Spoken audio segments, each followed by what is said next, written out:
بسم اللہ الرحمن الرحیم۔ آج انشاءاللہ اللہ کی توفیق سے 26ویں پارے کا خلاصہ بیان کیا جائے گا۔ اللہ ہمیں قرآن کے ساتھ جڑنے کی، اس کی تعلیمات پہ عمل کرنے کی اور انہیں آگے پہنچانے کی توفیق عطا فرمائے۔ اس پارے کی ابتدا میں سورۃ الاحقاف ہے۔ احقاف کہتے ہیں ریت کے ٹیلوں کو۔ احقاف اس جگہ کا نام ہے جہاں قوم عاد آباد تھی۔ اس صورت میں اللہ جل جلالہ نے تین بنیادی مضامین اللہ نے بیان فرمائے۔ پہلا بیان عقیدہ توحید کہ زندگی، موت، کامیابی، ناکامی، عروج اور زوال کا تعلق صرف اللہ کی ذات کے ساتھ ہے۔ دوسرا عقیدہ رسالت، یعنی حضرت محمد صلی اللہ علیہ وسلم اللہ کے رسول ہیں اور آخری رسول ہیں اور قیامت تک حضور کے بعد کوئی نبی نہیں آئے گا۔ اور تیسری چیز جو اللہ نے بیان فرمائی وہ عقیدہ آخرت ہے۔ اے امت مسلمہ، مشرکین مکہ مرنے کے بعد زندگی ہے، مانو یا نہ مانو، اور اپنی زندگی کے گزرے ہر پل کا تم نے اچھا ہو یا برا اس کا حساب میدان معاشر میں اللہ کو دینا ہے۔ فرمایا وَإِذَا تُتْلَىٰ عَلَيْهِمْ آيَاتُنَا بَيِّنَاتٍ، جب ان لوگوں کے سامنے ہماری آیات واضح طور پہ پڑھی جاتی ہیں تو کافر لوگ کہتے ہیں ھذا سحر مبین، یہ تو جادو ہے۔ قرآن کو جادو کہتے اور جناب رسول اللہ صلی اللہ علیہ وسلم کو نعوذ باللہ جادوگر کہتے۔ تو اللہ نے فرمایا یہ جادو نہیں ہے بلکہ یہ اللہ کا کلام ہے۔ ان اتبع الا ما یوحی الی، یہ تو اللہ کا کلام ہے جو مجھ پہ وحی کیا جاتا ہے اور اس کے اوپر میں خود بھی عمل کرتا ہوں اور تمہارے سامنے بھی ان احکامات کو پیش کرتا ہوں۔ پھر اللہ نے ارشاد فرمایا ان الذین قالوا ربنا اللہ ثم استقاموا، جن لوگوں نے اس بات کا اقرار کیا اللہ ایک ہے، ہمارا رب اللہ ہے، پھر اس کے اوپر ڈٹ گئے، ان لوگوں کے اوپر نہ کوئی خوف ہوگا اور نہ ہی یہ میدان معاشر کے اندر غمگین ہوں گے، بلکہ حق اور حق کا ساتھ دینے والے انبیاء کے ساتھ میدان معاشر میں ہوں گے۔ یہ بات ہمارے زمانے میں کہنا اور سننا بڑا آسان ہے۔ یہ آیت اس وقت اتری جب بلال حبشی کو مکہ کے صحرا کے اوپر لٹا کے مارا جاتا اور صہیب رومی کو بھی مارا جاتا اور خباب کو تپتے ہوئے انگاروں پہ لٹایا جاتا اور باقی صحابہ کو بھی طرح طرح کی تکلیف دی جاتی۔ اس وقت ان سے کہا گیا کہ اسلام کو نہیں چھوڑنا، گھبرانا نہیں ہے، ڈٹو، اپنے قدموں کو مضبوط کرو، اور صحابہ نے اپنے قدموں کو مضبوط کیا۔ آج ہم سے مطالبہ ان چیزوں کا نہیں ہے، ہم سے مطالبہ صرف اور صرف حرام کو چھوڑنے کا ہے، چاہے وہ دیکھنے کے اعتبار سے ہے، چاہے وہ بولنے کے اعتبار سے ہے، چاہے وہ سننے کے اعتبار سے ہے۔ صرف امت مسلمہ حرام کاموں کو چھوڑ دے اور حلال کاموں پہ آ جائے، اللہ اس امت کو کفار کے اوپر عروج دے دے گا۔ قوم عاد کا انجام ذکر کر کے اللہ نے مشرکین مکہ کو ڈرایا کہ پیغمبر کی مخالفت نہ کرو، اگر تم باز نہ آئے تو جس طرح قوم عاد کا کوئی نام و نشان دنیا کے اندر باقی نہ رہا، تمہارا بھی اسی طرح ہم انجام کریں گے، تمہیں بھی تباہ کر دیں گے اور ملیا میٹ کریں گے۔ اور یہی حال ہوا۔ آج مشرکین مکہ کدھر گئے؟ ان کے جو نام لیے جاتے ہیں وہ تو برائی کے طور پہ لیے جاتے ہیں۔ ابو لہب ایسا تھا، ہاں جی، عتبہ شیبہ ایسے تھے، فلاں نے یہ گندے کام کیے، اخیر نتیجہ کیا ہوا؟ اسلام نے ان کو کاٹ کے رکھ دیا، ہمیشہ کے لیے وہ جہنم واصل ہو گئے۔ اور سورت کے اخیر میں اللہ جل جلالہ نے اپنے محبوب صلی اللہ علیہ وسلم کو تسلی دی، فاصبر کما صبر اولو العزم من الرسل، اے میرے محبوب جس طرح آپ سے پہلے پیغمبروں نے پریشانیاں آنے پہ صبر کیا، آپ بھی صبر کریں، نتیجہ آپ کے حق کے اندر ہوگا، آپ اور آپ کی جماعت ہمیشہ کے لیے کامیاب ہوں گے۔ اس کے بعد سورہ محمد ہے، یہ سورہ جنگ بدر کے بعد نازل ہوئی۔ اس سورت میں اللہ نے جہاد اور قتال کے احکامات کو بیان فرمایا ہے۔ فرمایا فَإِذَا لَقِيتُمُ الَّذِينَ كَفَرُوا فَضَرْبَ الرِّقَابِ، اے ایمان والو جب تمہارا مقابلہ کافروں سے میدان جنگ کے اندر ہو تو ان کی گردنیں اڑا دو، ان کو ٹھہر نہیں دینا، جم کے لڑنا ہے۔ حَتَّى إِذَا أَثْخَنْتُمُوهُمْ فَشُدُّوا الْوَثَاقَ، اور جب تم انہیں ادھموا کر دو تو ان کو گرفتار کرو، قتل کرو، جو بھاگ جائیں ان کا پیچھا کرو اور انہیں گرفتار کرو۔ فَإِمَّا مَنًّا بَعْدُ وَإِمَّا فِدَاءً، تو جب چھوڑنے کی باری آئے یا تو فدیہ لے کے چھوڑو یا احسان کر کے چھوڑو، یہاں تک کہ جنگ ختم ہو جائے۔ تو یہ امت مسلمہ کو پیغام ہے کہ جب بھی کافروں کے ساتھ مقابلہ ہونا ہے تو ڈٹنا ہے، بھاگنا نہیں ہے۔ اس لیے حضور نے فرمایا بڑے گناہوں میں سے گناہ یہ بھی ہے کہ کوئی بندہ میدان جنگ میں پیٹ پھیر کر بھاگ جائے۔ پھر ارشاد فرمایا یا ایھا الذین آمنوا، اے ایمان والو ان تنصروا اللہ، اگر تم اللہ جل جلالہ کے احکامات کو دنیا میں پھیلانے کے لیے محنت کرو گے اور خود ان کے اوپر عمل کرو گے، ینصرکم، اللہ تمہاری مدد کرے گا۔ کسی میدان میں بھی اللہ تمہیں پسپا ہونے نہیں دے گا۔ ہر میدان میں، چاہے وہ تعلیم کا ہو، چاہے وہ سیاست کا ہو، چاہے وہ میدان جنگ ہو، اللہ جل جلالہ تمہیں سرخرو کرے گا، اور صرف کامیاب نہیں کرے گا بلکہ وَيُثَبِّتْ أَقْدَامَكُمْ، تمہارے قدموں کو بھی مضبوطی دے گا، کفر کے سامنے تمہارے قدموں کو ڈگمگانے نہیں دے گا۔ پھر اللہ نے ارشاد فرمایا ذالک، یہ اس لیے بِأَنَّ اللَّهَ مَوْلَى الَّذِينَ آمَنُوا، کیونکہ اللہ ایمان والوں کا دوست ہے، وَأَنَّ الْكَافِرِينَ لَا مَوْلَى لَهُمْ، اور کافروں کا کوئی دوست نہیں۔ اللہ کرے ہمیں جو اللہ کے ساتھ دوستی ہے اس کے اوپر بھروسہ آ جائے کہ اگر ہم نے اللہ کے احکامات کو اپنایا تو اللہ ہمیں کبھی بھی گرنے نہیں دے گا۔ پھر ارشاد فرمایا فَكَيْفَ، وہ وقت کیسا ہوگا، اذا توفتهم الملائکہ، جب فرشتے ان کی روح کو قبض کر رہے ہوں گے، یضربون وجوہہم، اس حال میں ان کے چہروں کے اوپر بھی جہنم کے گرز مار رہے ہوں گے، وادبارہم، اور ان کے پشتوں کے اوپر بھی مارا جا رہا ہوگا، ذالک، یہ مار دھاڑ اس لیے ہوگی، بانہم اتبعوا ما اسخط اللہ، کہ ان لوگوں نے دنیا کے اندر اس چیز کو اپنایا جس چیز کو اللہ نے چھوڑنے کا حکم دیا تھا، وہ ساری کی ساری چیزیں اللہ کو ناراض کرنے والی تھی، ان لوگوں نے اپنایا تو نتیجے کے اعتبار سے ان کو رسوا کیا جا رہا ہے۔ پھر اللہ نے ارشاد فرمایا یا ایھا الذین آمنوا، اے شور کوٹ والے مسلمانوں، اطیعوا اللہ، اللہ کی اطاعت کرو، واطیعوا الرسول، اور پیغمبر کی بھی اطاعت کرو۔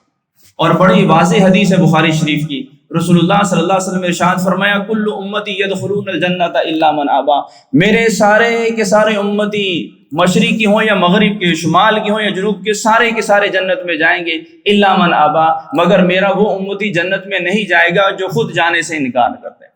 صحابہ نے پوچھا میں ابا یا رسول اللہ، اے اللہ کی حبیب جنت میں جانے سے کون انکار کر سکتا ہے؟ تو آپ صلی اللہ علیہ وسلم ارشاد فرمایا من اطاعنی دخل الجنہ، جس نے میری اطاعت کی وہ جنت میں داخل ہو جائے گا، ومن عصانی فقد ابا، اور جس نے میری نافرمانی کی اس نے خود جنت میں جانے سے انکار کر دیا۔ تو کیا خیال ہے ہمارے معاشرے کا؟ صرف زبانی جمع خرچ ہے حضور سے محبت کا، اللہ سے وفا کا، اور ہمارا کردار اور ہمارا عمل اور ہمارے رویے اور ہماری جو ذہنیت ہے اور ہماری جو سوچ ہے وہ ساری کی ساری دین کے مخالف ہے، وہ ساری کی ساری دین کے مخالف ہے۔ تو جو بندہ اللہ کے احکامات کو چھوڑ رہا ہے وہ بندہ جنت میں جانے سے خود انکار کر رہا ہے کہ مجھے جنت میں جانے کی ضرورت نہیں ہے۔ جو خواتین اللہ اور رسول اللہ اور ازواج مطہرات کی سیرت سے ہٹ کے چل رہی ہیں وہ خود اس بات کا انکار کر رہی ہیں اور اقرار کر رہی ہیں کہ ہمیں جنت کی ضرورت نہیں ہے، ہم اللہ کے عذاب کو برداشت کرنے کی طاقت رکھتی ہیں۔ اللہ ہم سب کو محفوظ فرمائے۔ اس کے بعد سورہ فتح ہے، یہ سورت صلح حدیبیہ کے موقع پہ نازل ہوئی۔ مختصر اس کا واقعہ یہ ہے کہ ہجرت کے 6 سال آپ صلی اللہ علیہ وسلم نے خواب دیکھا کہ آپ مسجد حرام میں اپنے صحابہ کے ساتھ داخل ہو رہے ہیں۔ آپ صلی اللہ علیہ وسلم نے خواب صحابہ کو بتلایا تو صحابہ کا ایک جمع غفیر جن کی تعداد 1400 سے 1500 تک آتی ہے وہ آپ کے ساتھ مکہ جانے کے لیے تیار ہوا۔ تو یہ حضرات مدینہ سے مکہ روانہ ہوتے ہیں، جب مکہ کے قریب پہنچتے ہیں تو مشرکین مکہ کو، قریش کو پتہ چل جاتا ہے کہ مسلمان اتنا بڑا لشکر لے کے آ رہے ہیں، تو انہوں نے آپ صلی اللہ علیہ وسلم کو مکہ میں داخلے سے روک دیا۔ حضرت عثمان رضی اللہ عنہ کو حضور صلی اللہ علیہ وسلم نے ایلچی بنا کے بھیجا کہ ان کو بتاؤ کہ ہم لڑنے کے لیے اور جنگ کے لیے نہیں آئے بلکہ ہمارا مقصود صرف اور صرف عمرہ ہے۔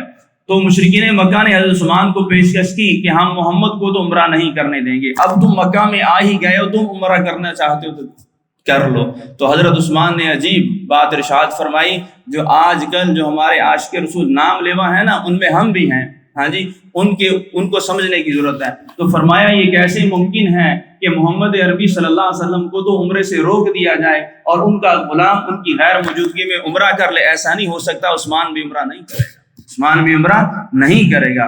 تو ادھر یہ خبر مشہور ہوگی کہ مشرکین مکہ نے حضرت عثمان کو شہید کر دیا اور آپ صلی اللہ علیہ وسلم تک یہ خبر پہنچی۔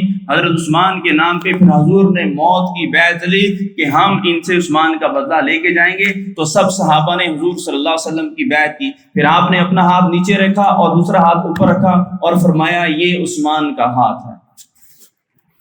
تو بعد میں پتہ چلا کہ ایسا معاملہ نہیں ہے، تو آپ صلی اللہ علیہ وسلم نے قبیلہ خزاع کے ایک سردار کے ذریعے قریش کو صلح کی پیشکش کی کہ ایک مدت تک ہم آپس میں جنگ بندی کا معاہدہ کرتے ہیں۔ چنانچہ معاہدہ طے ہوا کہ 10 سال تک مکہ اور مدینہ میں بسنے والوں کے درمیان کوئی جنگ نہیں ہوگی، اور اسی معاہدے کو صلح حدیبیہ کا نام دیا جاتا ہے۔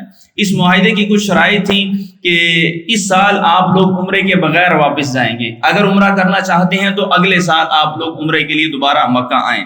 اور صحابہ چونکہ احرام باندھ کے آئے تھے اور کافروں کی ضد کی وجہ سے کہ یہ لوگ ہمیں عمرہ نہیں کرنے دیں گے، تو صحابہ کو احرام کھولنا ان کے اوپر بڑا گراں ہوا کہ ہم طاقت کے ساتھ ہیں، اسلحہ بھی ہے، لڑ بھی سکتے ہیں، لیکن حضور صلی اللہ علیہ وسلم نے صلح کا حکم دے دیا تو صحابہ نے اپنے سارے کے سارے جذبات کو قربان کر کے آپ کے حکم پہ آمنا و صدقنا کہا۔ ایک شرط تیسری یہ رکھی گئی کہ اگر مکہ سے کوئی مسلمان ہو کر مدینہ چلے جائے گا تو مدینہ والے اس کو واپس مکہ لوٹا دیں گے، اور اگر کوئی مدینہ سے مکہ آ گیا تو مکہ والے اس کو واپس نہیں کریں گے۔ اس وقت صحابہ جذبہ جہاد سے سرشار تھے، لیکن رسول اللہ کے حکم کے آگے سر تسلیم خم کیا اور مدینے واپس چلے گئے اور اگلے سال عمرہ کیا۔ اس معاہدے کے کچھ ہی عرصے بعد ایک واقعہ پیش آیا کہ ابو بصیر نامی جو مسلمان ہو کے مکہ سے مدینہ گئے تو آپ صلی اللہ علیہ وسلم نے معاہدے کے مطابق ان کو واپس کر دیا، اور نہ چاہتے ہوئے واپس کیا، کیونکہ پتہ تھا جب یہ مدینہ سے مکہ واپس جائے گا اس کے اوپر ظلم بھی ہوگا، اس کو مارا بھی جائے گا، اس کو تکلیفیں بھی دی جائیں گی، اس کو آگ کے انگاروں پہ بھی لٹایا جائے گا۔ لیکن معاہدہ ہو چکا تھا تو رسول اللہ صلی اللہ علیہ وسلم نے اپنے صحابی سے فرمایا آپ واپس مکہ لوٹ جائیں۔ انہوں نے مدینہ تو چھوڑ دیا، لیکن انہوں نے مکہ واپس جانے کی بجائے ایک اور جگہ پہ پڑاؤ ڈال لیا۔ تو جو بھی پھر مکہ سے مسلمان ہو کے مدینہ کا رخ کرتا وہ مدینہ نہ جاتا، بلکہ ابو بصیر نے جہاں پہ پڑاؤ ڈالا تھا وہیں پہ وہ بھی اپنا بسیرہ کرنے لگے، یہاں تک کہ چند لوگوں کی ایک جماعت بن گئی۔ تو ان لوگوں نے مکہ کے کافروں کے اوپر چھاپے مارنا شروع کر دیے۔ ابھی یہ لوگ مدینہ میں تو نہیں تھے کہ مشرکین مکہ آپ صلی اللہ علیہ وسلم کو کچھ کے علاوہ بھیج سکتے، یہ تو الگ جماعت بن چکی تھی۔ تو اخیر مکہ والوں نے حضور صلی اللہ علیہ وسلم کے ساتھ معاہدے کی اس شک کو ختم کر دیا کہ آج کے بعد جو بھی مکہ سے مدینہ جائے گا وہ بے شک واپس نہ آئے، آپ ان لوگوں کو روک لیں۔ ایک تو یہ واقعہ پیش آیا۔ دوسرا واقعہ، قریش نے 2 سال کے اندر حدیبیہ کے معاہدے کی خلاف ورزی کی تو آپ صلی اللہ علیہ وسلم نے ان کو پیغامات بھجوائے کہ یہ جو خلاف ورزیاں ہوئی ہیں ان کی تلافی کر لیں یا پھر معاہدے کو ختم کرنے کا اعلان کر دیں۔ انہوں نے ان دونوں باتوں کا کوئی جواب نہ دیا۔ اس کے بعد آپ صلی اللہ علیہ وسلم نے ہجرت کے 8ویں سال 10,000 صحابہ کے ساتھ مکہ کی طرف پیش قدمی کی، اور آپ صلی اللہ علیہ وسلم نے بغیر کسی جنگ کے اور بغیر خون ریزی کے مکہ کو فتح کیا۔ اور اس صورت میں اللہ نے صحابہ کی تعریف بیان فرمائی ہے، ان الذین یبایعونک انما یبایعون اللہ، اے میرے محبوب جو آپ کی بیعت کر رہے ہیں حقیقت میں یہ لوگ، یہ صحابہ اللہ کی بیعت کر رہے ہیں۔ اور دوسری جگہ ارشاد فرمایا لقد رضی اللہ عن المؤمنین، اللہ ایمان والوں سے راضی ہو گیا۔ کون سے ایمان والے؟ جن لوگوں نے آپ کی درخت کے نیچے بیعت کی۔ اور تیسری بات ارشاد فرمائی وَالَّذِي رَسُولَهُ بِالْهُدَى وَدِينِ الْحَقِّ، ہم نے اپنے پیغمبر کو دین حق دے کے، قرآن دے کے بھیجا ہے۔ کیوں بھیجا ہے؟ لِيُظْهِرَهُ عَلَى الدِّينِ كُلِّهِ، تاکہ پوری دنیا کے اوپر اسلام کے جھنڈے کو گاڑ دیا جائے، اسلام کو غالب کر دیا جائے۔ اور پیغمبر صلی اللہ علیہ وسلم کی حدیث ہے لا يبقى على ظهر الارض بيت وبر ولا مطر، کہ روئے زمین پر کوئی گھر، کوئی خیمہ، کوئی بستی مشرق میں ہو یا مغرب میں ایسی باقی نہیں رہے گی یہاں تک کہ اللہ اس کے اندر اسلام کو داخل فرما دیں گے، یا تو وہ قبول کر کے عزت کو پالیں گے یا تو اسلام سے پس پشت اسلام کو چھوڑ کر وہ لوگ ذلیل ہو جائیں گے، وہ لوگ ذلیل ہو جائیں گے۔ تو میرے عزیزو، اسلام کو بھیجنے کا مقصد دنیا کے اندر اسلام کو غالب کرنا ہے۔ حضور نے تو اپنے زمانے میں یہ کام بخوبی انجام دیا، آپ کے صحابہ نے بھی بخوبی انجام دیا۔ اب باری ہماری ہے، اب باری ہماری ہے کہ ہم بھی اسلام کی خاطر کچھ کریں، ہماری دعائیں ہوں، ہماری وجہ سے کوئی نمازی تو بنے، ہماری وجہ سے کوئی باکردار تو بنے۔ علماء نے لکھا ہے سب سے بڑی کرامت یہ ہے کہ وہ بندہ جو اللہ سے ٹوٹا ہوا ہو اس کو اللہ سے جوڑ دینا، وہ بندہ جو محمد عربی صلی اللہ علیہ وسلم سے ناآشنا ہو، حضور کے ساتھ اس کا کوئی تعلق نہ ہو، اس بندے کو حضور صلی اللہ علیہ وسلم کی ذات اور تعلیمات سے جوڑ دینا، اس وقت زمانہ کے اندر اس سے بڑی کوئی کرامت نہیں ہے۔ اور آپ کو ایک بہت بڑا طبقہ نظر آئے گا جو اللہ سے بھی ناآشنا ہے اور محمد صلی اللہ علیہ وسلم سے بھی ناآشنا ہے۔ اس لیے میں عرض کیا کرتا ہوں کہ میت کو کندھا دینے والے تو بہت سارے لوگ ہیں، نوجوان بھی ہیں، بوڑھے بھی ہیں، آگے بھاگ بھاگ کے میت کی چارپائی کو کندھا دیتے ہیں، زندہ لوگوں کو اس وقت سہارا دینے والا کوئی نہیں ہے۔ زندہ لوگوں کو اس وقت سہارا دینے والا کوئی نہیں ہے، حالانکہ زندہ لوگوں کو سہارا دینا مردوں کو سہارا دینے سے زیادہ اجر رکھتا ہے۔ بندوں کا اللہ کے ساتھ تعلق جوڑنا یہ انبیاء کا مقصد ہوتا تھا۔ سورت کے آخر میں دوبارہ اللہ جل جلالہ نے صحابہ کی تعریف بیان فرمائی، محمد الرسول اللہ، محمد اللہ کے رسول ہیں، والذین معہ، اور جو محمد کے ساتھی ہیں، اشداء علی الکفار، وہ کفار کے مقابلے میں نظریاتی طور پہ بھی اور میدان جنگ میں بھی بڑے سخت ہیں، بڑے جنگجو بن کے لڑائی کرتے ہیں، رحماء بینہم، آپس کے اندر بڑی محبت رکھتے ہیں، آپس کے اندر۔ یہ قرآن ہے جو تعریف کر رہا ہے ایمان والوں کی، اور آج کے ایمان والے کیسے ہیں؟ ذرا اپنے سیاست دانوں کو دیکھیں کہ ہر پارٹی مسلمان ہے اور ان کا آپس میں رویہ کیسا ہے۔ ہمارے ہاں فرقہ واریت کو دیکھا جائے، سارے مسلمان ہیں، سارے کلمہ گو ہیں، اور ان کے آپس میں جنگ و جدال اور دستے گرباں کو دیکھا جائے یہ کدھر جا رہے ہیں۔ پھر فرمایا صحابہ وہ جماعت ہے، تراہم رکعا سجدا، کوئی رکوع میں ہے، کوئی سجدے میں ہے، یبتغون فضلا من اللہ، اور رکوع اور سجدے سے ان کا مقصد مشہور ہونا نہیں ہے کہ مولوی صاحب کا درس مشہور ہو جائے، نمازی مشہور ہو جائے، سخی مشہور ہو جائے، نہیں، وہ ان کا مقصد صرف اور صرف اللہ کی رضا ہے کہ ہمارا اللہ ہم سے راضی ہو جائے۔ سیماہم فی وجوہہم من اثر السجود، اے میرے محبوب ان کے چہروں سے آپ کو سجدے کے آثار نظر آئیں گے۔ یہ پاک دامن لوگ ہیں، یہ با کردار لوگ ہیں، یہ عمل والی شخصیات ہیں، صرف زبانی جمع خرچ والے لوگ نہیں ہیں۔ پھر اللہ نے فرمایا ذالک مثلہم فی التوراۃ، صحابہ کی یہی تعریف اللہ نے تورات میں بھی بیان فرمائی، ومثلہم فی الانجیل، اور جو کتاب اللہ نے عیسیٰ بن مریم پہ انجیل نازل فرمائی اس کتاب میں بھی صحابہ کی یہی تعریف تھی۔ اس کے بعد سورہ حجرات ہے۔ سورہ حجرات کے بنیادی مضامین دو ہیں۔ پہلا مضمون مسلمانوں کو جناب رسول اللہ صلی اللہ علیہ وسلم کے ساتھ کیسا رویہ رکھنا چاہیے وہ بتایا گیا۔ دوسرا مسلمانوں کے درمیان اتفاق اور اتحاد کے لیے کن اصولوں پر عمل کرنا ضروری ہے وہ اللہ نے بتایا۔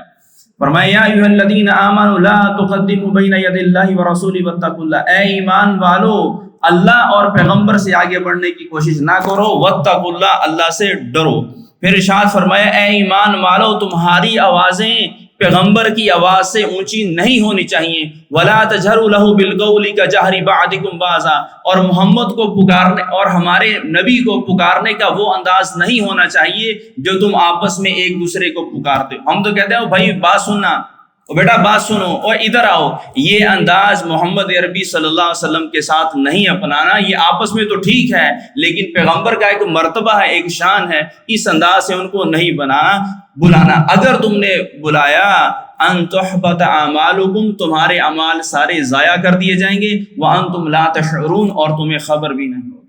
اس لیے میں اس آیت کی وجہ سے عرض کیا کرتا ہوں، کبھی بھی جہاں رسول اللہ صلی اللہ علیہ وسلم کی ذات کو موضوع بحث بنایا جائے کہ حاضر ہیں ناظر ہیں، علم غیب ہے علم غیب نہیں ہے، اس مجلس میں شرکت کرنے کی کوئی ضرورت نہیں ہے۔ اگر آپ نے حضور صلی اللہ علیہ وسلم کی ذات کو موضوع بحث بنایا تو صرف آواز بلند کرنے پہ صحابہ سے کہا جا رہا ہے اعمال ضائع کر دوں گا، تو جو بندہ حضور کی شخصیت کے بارے میں نازیبا کلمات کہے اور آپ اس کو بیٹھ کے سنیں تو ہمارے ایمان کا کیا حال ہوگا، ہمارے ایمان کا کیا حال ہوگا۔ اس لیے جو لوگ یہ کرتے ہیں وہ آگ کے ساتھ کھیل رہے ہیں۔ اپنے ایمان کی ان لوگوں کو فکر کرنی چاہیے۔ آپ صلی اللہ علیہ وسلم کی خدمت میں عرب قبائل کے وفود آتے تھے اور آپ انہی میں سے کسی ایک کو ان کا امیر مقرر فرما دیتے۔ ایک مرتبہ قبیلہ بنو تمیم کا وفد آیا اور حضور صلی اللہ علیہ وسلم نے ابھی تک ان کے امیر کا مشورہ شروع نہیں فرمایا تھا کہ جناب ابو بکر جو اس امت کے سب سے بڑے ہیں اور جناب عمر جو حضرت ابو بکر کے بعد سب سے بڑے ہیں، دونوں نے حضور کے مشورے سے پہلے مشورہ شروع کر دیا اور اللہ کی شان ان کی آوازیں بلند ہو گئیں۔ حضور صلی اللہ علیہ وسلم خاموش تھے، آپ نے کچھ نہیں ارشاد فرمایا۔ اللہ نے آسمانوں سے اپنی نبی کی عزت کے بارے میں قرآن اتارا کہ میرے محبوب موجود ہوں اور تمہاری آوازیں بلند کیسے ہو سکتی، تم ان کے سامنے اونچی آواز سے کیسے بات کر سکتے ہو۔ یہ صحابہ کی تربیت فرمائی ہے کہ میرے نبی کے سامنے ایسے نہیں کرنا۔ پھر ارشاد فرمایا وَإِن طَائِفَتَانِ مِنَ الْمُؤْمِنِينَ اقْتَتَلُوا فَأَصْلِحُوا بَيْنَهُمَا، جب ایمان والے دو گروہوں میں جھگڑا ہو جائے، ایمان والی دو جماعتوں میں، چاہے سیاسی جماعتیں ہوں، فرقہ وارانہ اختلاف ہوں، گھر کے اندر والدین کی لڑائی ہو جائے، بہنوں اور بھائیوں کے اندر لڑائی ہو جائے، یا کاروباری پارٹنر کے اندر لڑائی ہو جائے، فَأَصْلِحُوا بَيْنَهُمَا، تمہارا کردار سلو والا ہونا چاہیے کہ آپس میں صلح کروانی ہے۔ اور ہمارے ہاں کیا ہوتا ہے؟ ہمارے ہاں تو پیٹرول کے اوپر تیلی کا کام کیا جاتا ہے، کہ بس لگاؤ ان کو برباد ہونے دو. لوگ تماشائی بنتے ہیں, تماشا دیکھتے ہیں, ان لوگوں کے جھگڑے کو دیکھا جائے, ان ہنستے ہیں لوگ.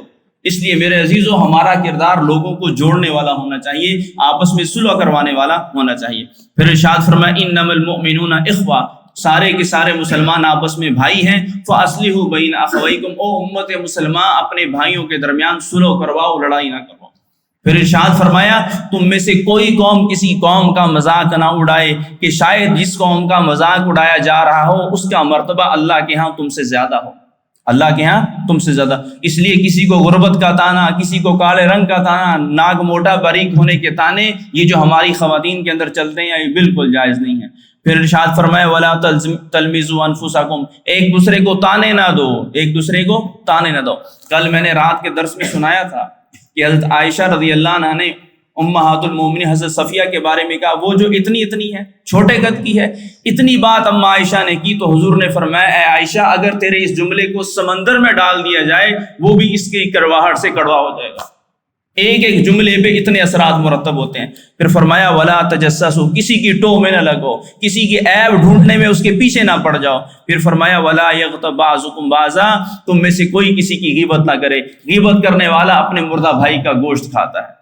پھر ارشاد فرمایا انما اکرمکم عند اللہ اتقاکم, کوئی سید نہیں, کوئی عام آدمی نہیں, اللہ کے ہاں سب سے بڑا مرتبہ اس بندے کا ہے جس کا دل جتنا پاک دامن ہوگا, جو جتنا متقی ہوگا, وہ عرب کا ہو یا عجم کا ہو, وہ سید ہو کسی عام ذات کا, وہ عالم ہو یا کوئی عام آدمی ہو, اللہ کے ہاں سب سے بڑا مرتبہ اس کا ہے جو اللہ کے احکامات کو جانتے ہوئے اپنے آپ کو محمد عربی صلی اللہ علیہ وسلم کے کردار کے مطابق ڈھال لے گا. اللہ کے ہاں یہ سب سے اونچا ہے. پھر ارشاد فرمایا قالت الاعراب آمنا, کچھ دیہاتی آئے اور کہنے لگے یا رسول اللہ ہم ایمان لے کے آئے. قل لم تؤمنوا, اے میرے محبوب ان سے کہہ دے کوئی ایمان نہیں لے کے آئے. ولکن قولوا اسلمنا, بلکہ اتنی بات کرو ہم نے تو لا الہ الا اللہ محمد رسول اللہ پڑھا ہے. ولما يدخل الايمان في قلوبكم, ابھی تک تو ایمان نے تمہارے دلوں میں جگہ نہیں پکڑی. یہ جو بے نمازی ہیں ہمارے معاشرے میں یہ بھی اپنے آپ کو مومن کہتے ہیں, جو روزہ نہیں رکھتے یہ بھی اپنے آپ کو مومن کہتے ہیں, بے پر خواتین یہ بھی اپنے آپ کو مومن کہتی ہیں, رشوت لینے والے پٹواری اور آفیسرز اور ججز اور یہ وکیل یہ بھی اپنے آپ کو ایمان والے کہتے ہیں. تو قرآن فرماتا ہے سرکار صرف یہ کہو مسلمان ہیں, ایمان کے لیے تو تمہارے دل کو دیکھا جائے گا, تمہارے کردار کو دیکھا جائے گا, تمہاری گفتار کو دیکھا جائے گا, تمہارا قلم جو لکھتا ہے غلط یا صحیح فیصلے وہ بتلائیں گے کہ تم مومن ہو یا بس نام کے مومن ہو, نام کے مسلمان ہو. پھر ارشاد فرمایا اے میرے محبوب یہ آپ کے اوپر اپنا اسلام جتلاتے ہیں, ان سے کہہ دیں کہ میرے اوپر اسلام جتلانے کی ضرورت نہیں ہے, میرے اوپر احسان کرنے کی ضرورت نہیں ہے, بلکہ اللہ نے تم پہ احسان کیا کہ تمہیں اسلام کی دولت سے نواز دیا.